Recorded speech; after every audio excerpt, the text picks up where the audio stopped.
Damos comienzo a un nuevo comentario bíblico expositivo. Servidores de Dios. Quien te habla es Manuel Cornejo. En esta ocasión estaré compartiendo la primera epístola de Pedro, capítulo 1 y versículo 5, donde dice que sois guardados por el poder de Dios mediante la fe, para alcanzar la salvación que está preparada para ser manifestada en el tiempo postrero. Note que después de prometer que la herencia espiritual de los creyentes era de carácter permanente, Pedro ahora añade algo más a la seguridad de sus lectores, declarando que esa herencia le está reservada en los cielos. Su naturaleza es fija e inalterable, y también lo es su lugar, ya que dice reservada, significa guardada o vigilada. El participio pasivo perfecto transmite la idea de la herencia ya existente que es vigilada cuidadosamente en los cielos para todos aquellos que confían en Cristo. No solo esa herencia no cambia, sino que nadie la puede saquear.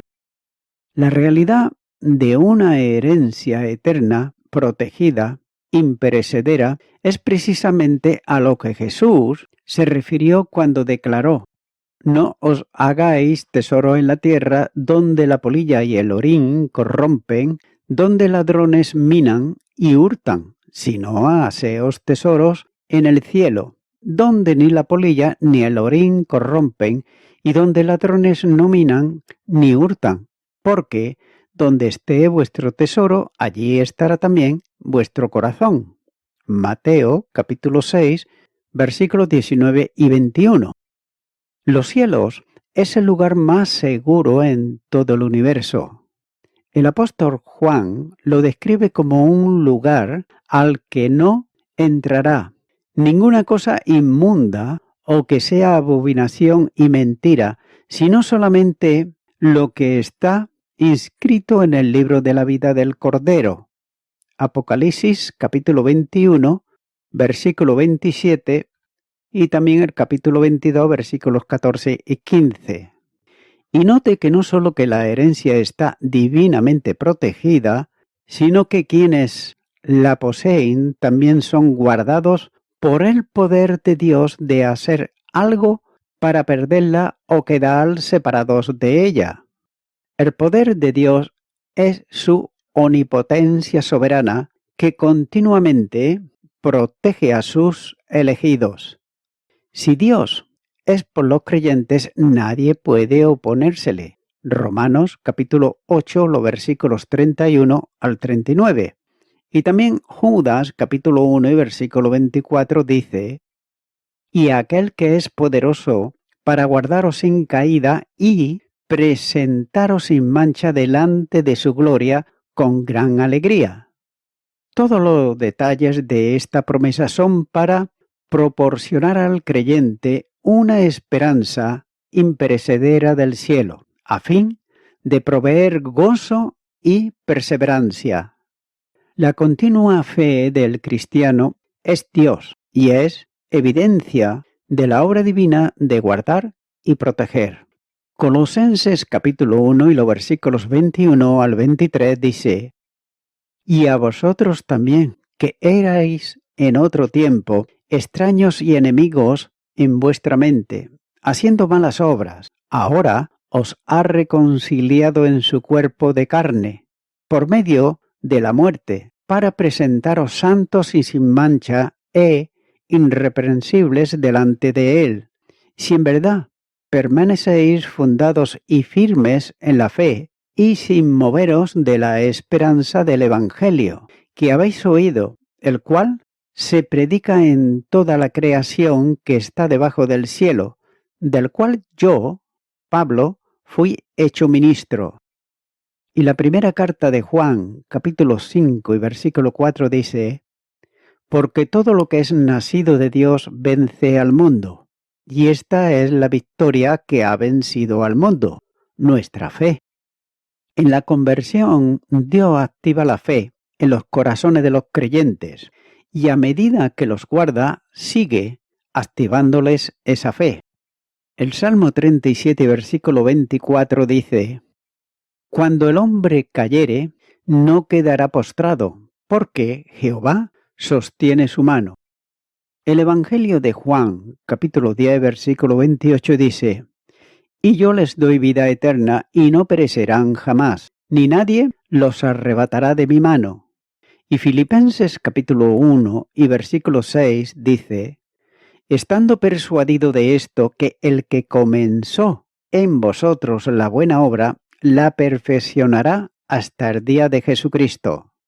Note que por su gracia siempre obran juntos el poder omnipotente y protector de Dios y la perseverancia del creyente en la fe, como se puede comprobar en el libro de Daniel, capítulo 6, los versículos 1 al 23, ya que esta seguridad para el creyente y su herencia miran no solo más allá de esta vida, sino que también más allá de la historia humana, a fin de alcanzar la salvación que está preparada para ser manifestada en el tiempo postrero. Y nótese que salvación significa rescate o liberación. Y aquí denota la vida plena, eterna y definitiva que Dios aún no ha consumado. El Nuevo Testamento revela implícitamente una cronología triple para la salvación. El aspecto pasado de la salvación es la justificación, que ésta llega cuando una persona cree en Cristo.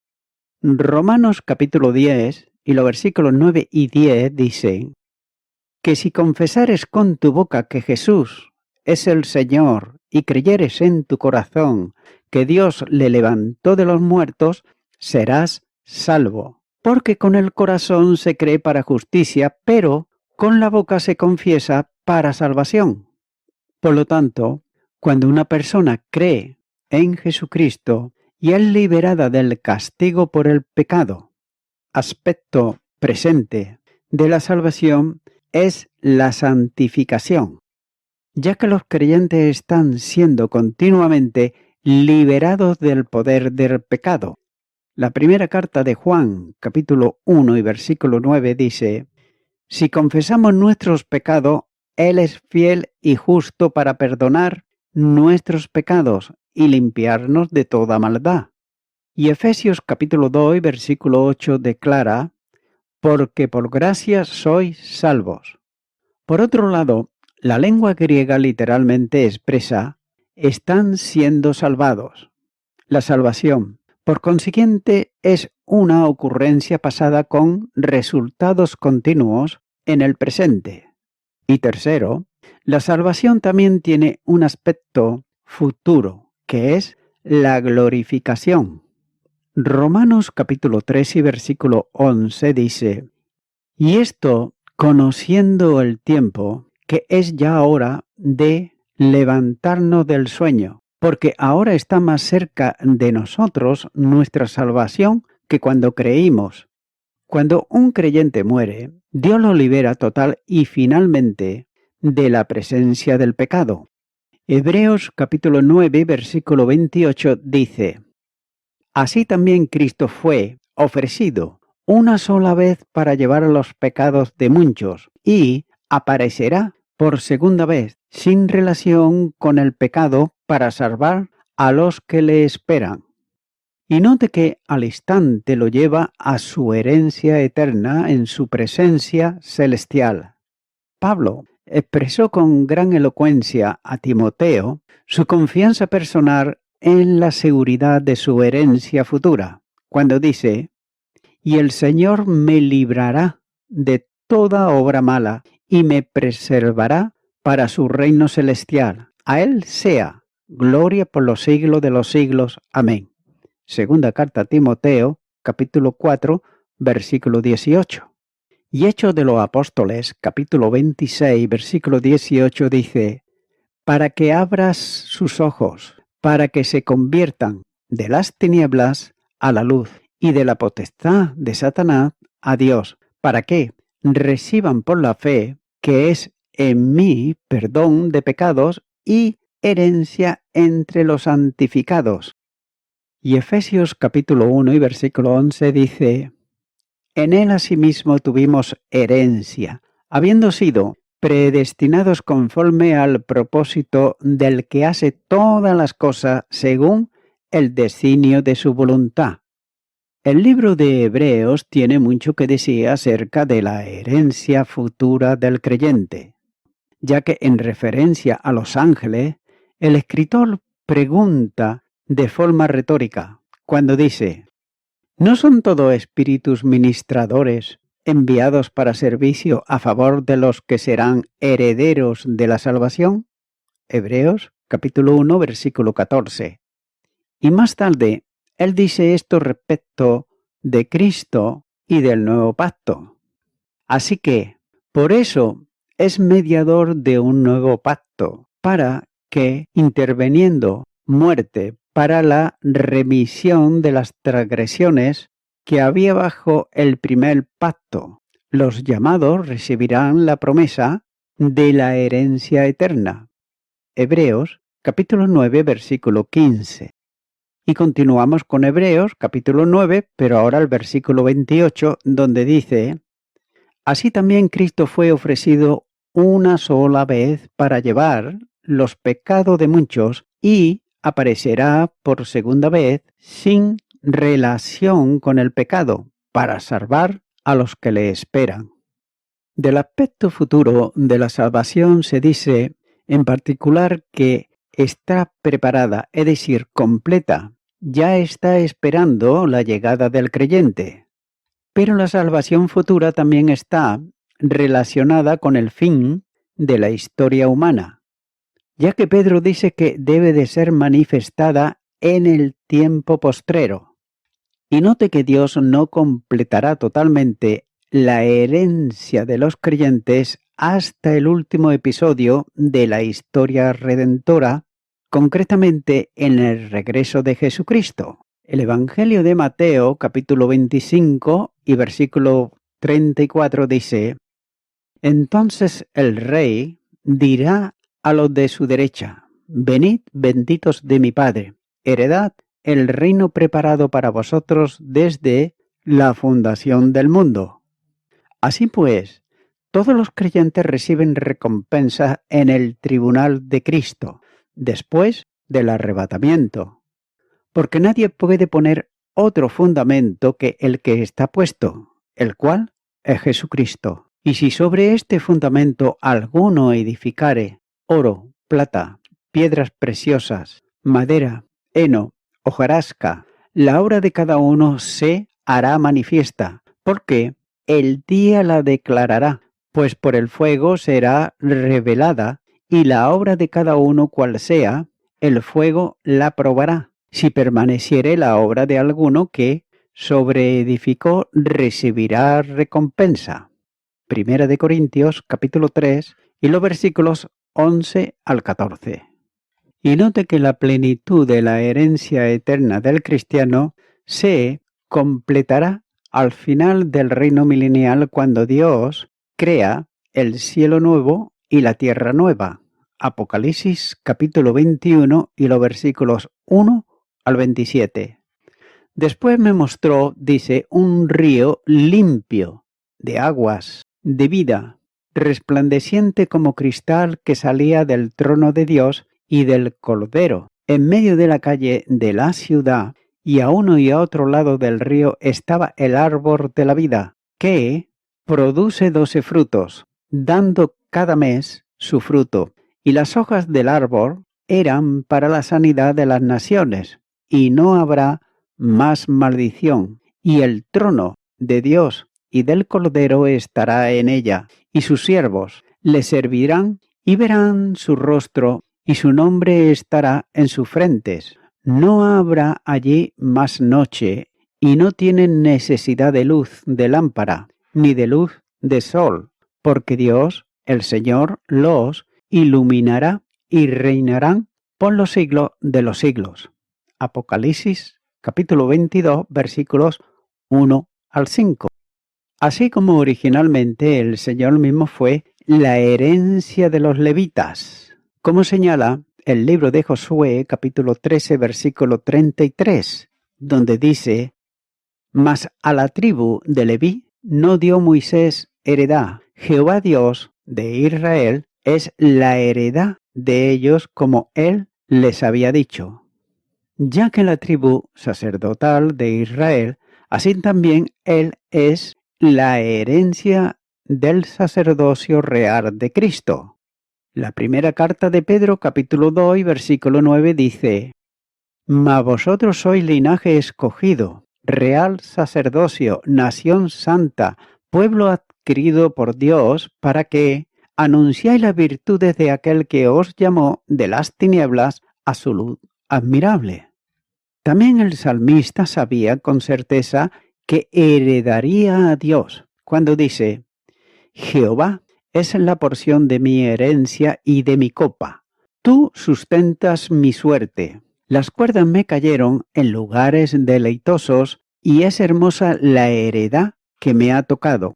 Salmo 16, versículos 5 y 6. El profeta Jeremías, incluso en medio de los tiempos más difíciles, captó finalmente el mismo concepto cuando dice: Mi porción es Jehová, dijo mi alma, por tanto, en él esperaré. Lamentaciones, capítulo 3, versículo 24. Los cristianos también son herederos de Dios con Cristo.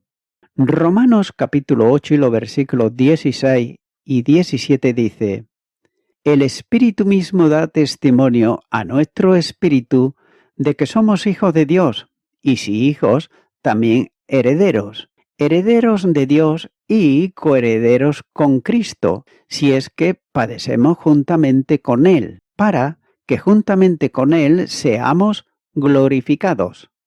Así pues, los cristianos poseen algunos de los beneficios de la salvación en esta vida, pero la gran plenitud de la redención está por venir.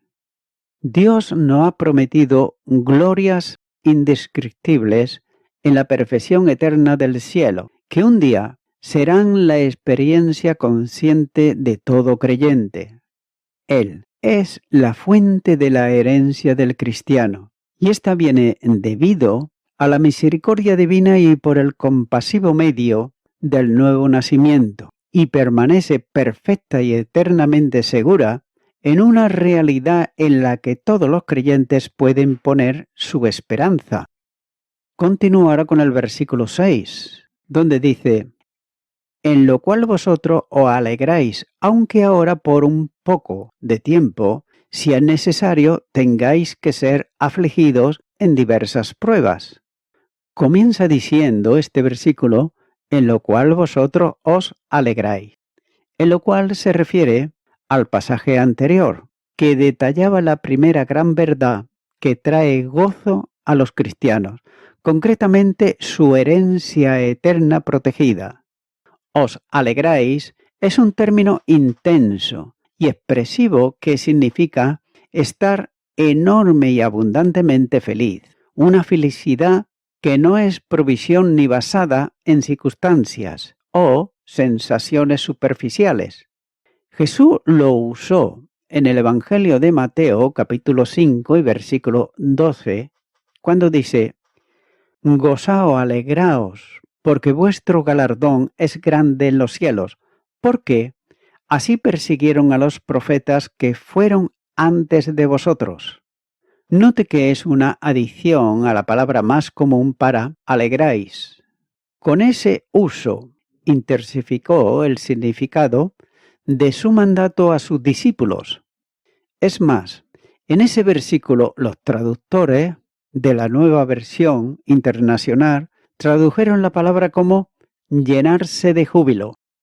En el Nuevo Testamento siempre se refiere al gozo espiritual en lugar del temporal y por lo general tiene referencia a una relación con Dios. Note, primera carta de Pedro capítulo 1 versículo 8 dice: ¿A quién amáis sin haberle visto? en quien creyendo, aunque ahora no lo veáis, os alegráis con gozo inefable y glorioso. Y Hechos de los Apóstoles, capítulo 2, versículo 26, dice: por lo cual mi corazón se alegró y se gozó mi lengua, y aún mi carne descansará en esperanza. Además, ya que Pedro lo pone en el tiempo presente, transmite también la idea de continuo gozo y felicidad. Según se analizó en el capítulo anterior de esta obra, Dios ha reservado y protegido con seguridad una herencia eterna en los cielos para cada creyente. Y es que por eso el apóstol Pablo instó a los creyentes a centrarse en las cosas de arriba, no en las cosas de la tierra. Colosenses capítulo 3, versículo 2. Ya que hubo una época en que ese gozo parecía difícil de alcanzar para los discípulos de Cristo. Jesús lo declaró en el aposento alto cuando dijo: de cierto os digo que vosotros lloraréis y lamentaréis, y el mundo se alegrará, pero aunque vosotros estéis tristes, vuestra tristeza se convertirá en gozo. Juan capítulo 16, versículo 20. Por poco tiempo los incrédulos se alegrarían y los discípulos llorarían como resultado de la muerte del Salvador. Mateo capítulo 27 y versículo 39 dice: y los que pasaban le injuriaban, meneando la cabeza. Y el Evangelio de Lucas capítulo 24 versículo 17 dice: y les dijo: ¿qué prácticas son estas que tenéis entre vosotros mientras camináis? ¿Y por qué estáis tristes? Pero cuando él resucitó de la tumba y los discípulos lo vieron, su tristeza se convirtió en gozo. Lucas capítulo 24 y versículo 12 dice: pero levantándose Pedro corrió al sepulcro, y cuando miró, dentro vio los lienzos solos, y se fue a casa maravillándose de lo que había sucedido. El Evangelio de Juan, capítulo 21 y versículo 7 dice: entonces aquel discípulo a quien Jesús amaba dijo a Pedro: es el Señor. Simón Pedro, cuando oyó que era el Señor, se ciñó la ropa, porque se había despojado de ella, y se echó al mar. Y la promesa de la vida después de la muerte para los creyentes, como señala Juan capítulo 11 y los versículos 25 al 26, donde dice: le dijo Jesús: yo soy la resurrección y la vida. El que cree en mí, aunque esté muerto, vivirá. Y todo aquel que vive y cree en mí, no morirá eternamente. ¿Crees esto? En todos los creyentes mora el Espíritu Santo de Dios. Nótese lo que dice Juan, capítulo 14, y los versículos 16 y 17. Y yo rogaré al Padre y os dará otro consolador, para que esté con vosotros para siempre, el Espíritu de verdad, el cual el mundo no puede recibir porque no lo ve, ni le conoce, pero vosotros le conocéis, porque mora con vosotros y estará en vosotros. Y Hechos de los Apóstoles, capítulo 1 y versículo 8 dice: pero recibiréis poder cuando haya venido sobre vosotros el Espíritu Santo, y me seréis testigo en Jerusalén, en toda Judea, en Samaria y hasta lo último de la tierra. Tengas en cuenta que el Espíritu Santo es quien se desempeña como una garantía o sello para asegurarles la herencia eterna. Cuando dice: en él también vosotros, habiendo oído la palabra de verdad, el evangelio de vuestra salvación, y habiendo creído en él, fuisteis sellados con el Espíritu Santo de la promesa, que es las arras de nuestra herencia hasta la redención de la posesión adquirida para alabanza de su gloria. Efesios capítulo 1 y los versículos 13 y 14. Y también el autor de Hebreos se enfoca en la herencia espiritual protegida del creyente, cuando dice en Hebreos capítulo 11 versículo 16, pero anhelaban una mejor, esto es, celestial, por lo cual Dios no se avergüenza de llamarse Dios de ellos, porque les ha preparado una ciudad. Por tanto, anima a sus lectores judíos a hacer lo mismo en medio del sufrimiento.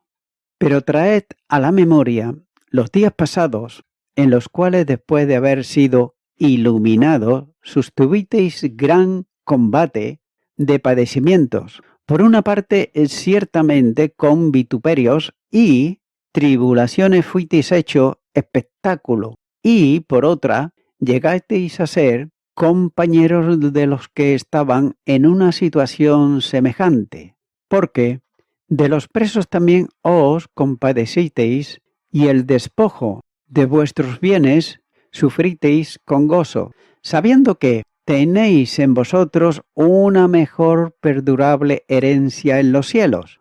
No perdáis, pues, vuestra confianza que tiene grande galardón, porque os es necesario la paciencia para que, habiendo hecho la voluntad de Dios, obtengáis la promesa.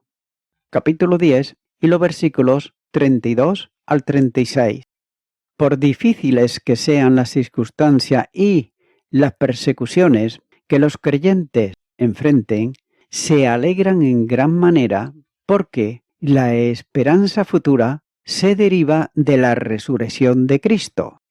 El versículo 3 de esta primera carta de Pedro dice: Bendito el Dios y Padre de nuestro Señor Jesucristo, que según su grande misericordia nos hizo renacer para una esperanza viva por la resurrección de Jesucristo de los muertos, y también de la realidad presente de la morada del Espíritu, como señala el versículo 2, donde dice: elegido según la presciencia de Dios Padre, en santificación del Espíritu, para obedecer y ser rociados con la sangre de Jesucristo, gracia y paz os sean multiplicadas, asegurando de esta manera una herencia protegida y eterna. Y voy concluyendo con esto. Pedro emplea dos sinónimos, guardaos y protegido, para formar un paralelo. Ya que Dios está guardando nuestra herencia en los cielos, a salvo para nosotros, y nos mantiene salvos para nuestra herencia. El punto es que, aunque habrá sufrimiento en esta vida, los creyentes estarán protegidos de experimentar más de lo que puedan soportar, como señala capítulo 1, versículo 8 y Santiago capítulo 1 y los versículos 2 y 3, ya que estas mismas palabras griegas se traducen como pruebas de muchas clases y la prueba de vuestra fe. En ambos pasajes, las pruebas están conectadas con la prueba de la fe de uno, pero Santiago enfatiza el proceso de desarrollo y refinamiento. La prueba de la fe produce perseverancia. Pedro se enfoca en el producto final, la fe que ha demostrado ser genuina. Pero Dios tiene el control total. Nuestra salvación no depende de las circunstancias presentes. Téngase esto en cuenta, ya que ha cumplido Dios y está esperando el momento adecuado para revelarlo. La primera carta a los Corintios, capítulo 10 y versículo 13, dice: no os ha sobrevenido ninguna tentación que no sea humana, pero fiel es Dios que no os dejará ser tentados más de lo que podáis resistir, sino que dará también juntamente con la tentación la salida, para que podáis soportar. La salvación que está lista para ser revelada en el último tiempo. Para las personas que experimentan persecución y sufrimiento, la vida a menudo parece estar fuera de control. Amigo y amiga oyente, muchas personas dicen creer en Dios, Pero Santiago dice que también los demonios creen, pero sin embargo, ellos tiemblan porque no hacen la voluntad de Dios, que está en su palabra. Amigo y amiga oyente, ¿en qué está fundamentada tu fe? ¿Eres guardado, eres guardada por el poder de Dios mediante la fe en Jesucristo? Si tu respuesta es no, o tal vez no sé, tienes dudas, no continúes más de esa manera y deposita ahora tu fe en Jesucristo el Salvador, confesando con tu boca y creyendo en tu corazón. Ora conmigo y repite esta oración que voy a hacer y di: Señor Jesucristo, vengo ante ti en oración, pidiéndote perdón por todos mis pecados, de los cuales me arrepiento. Te abro mi corazón y te recibo como mi Salvador. En tu nombre, amén.